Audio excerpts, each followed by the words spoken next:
actor, myth, legend, we shall try to uncover the mystery, a true Hollywood story. The dream of being for life's ambition was to be discovered. Never be published. The public scandal.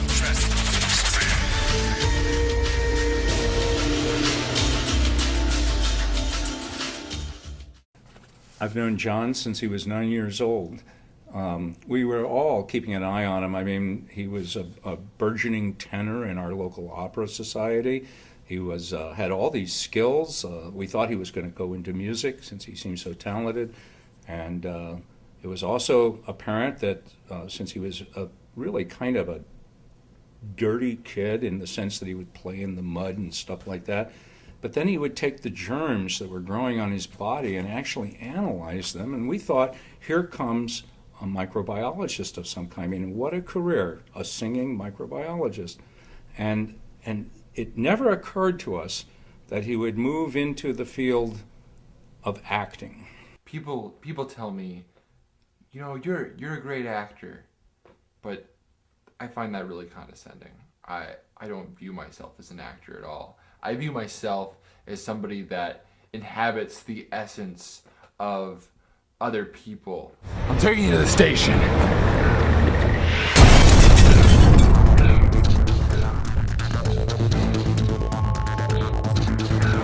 What'd you do?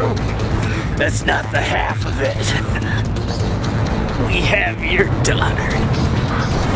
Where is she? The Peacock Building, top floor.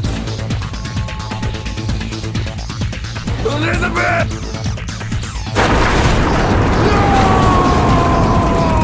That could be the sign of an artist at work, formulating and thinking. Kill my daughter. I'm gonna kill you.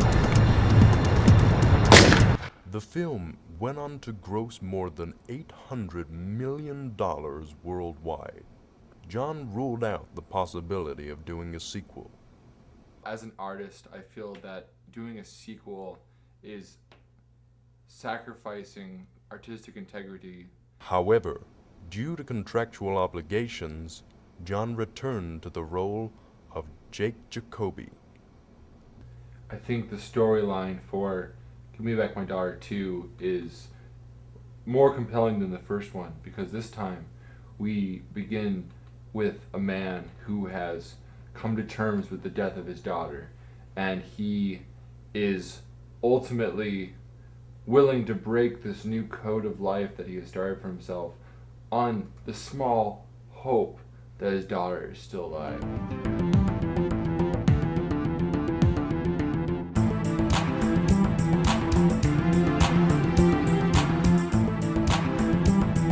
The bullet fire from missile fire. The audience is going to be able to relate to that as well. After the success of Give Me Back My Daughter 2, everything changed. We didn't hear from John. He didn't write letters anymore. He never called. He basically disappeared from our lives. John's next movie was a colossal failure. The film grossed a paltry $35 million. It was obvious that he had given it everything, but somehow it never hit its mark. This was probably the first confrontation that he had to face with life going wrong. I feel like people missed the point of the film. People didn't realize that it was a movie that was examining the relationship between man and nature. Vad är det gone?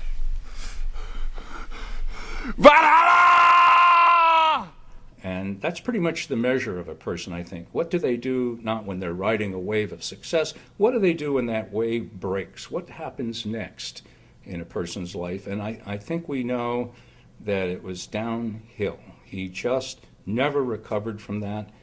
Just weeks after the release of Vikings of the Caribbean, the police received an emergency call. John had died peacefully in a hotel room in the arms of a young prostitute. Cause of death was ruled as heroin overdose. When we got the news that he'd OD'd with a hooker, it was surreal. We couldn't believe it. I was devastated. I still am. You know, I guess success sort of got the best of John. Such a tragic end to a beautiful life. John's life was a roller coaster, filled with highs and lows. His friends and family hope that his memory will live on in the movies that he made and the fans who made him.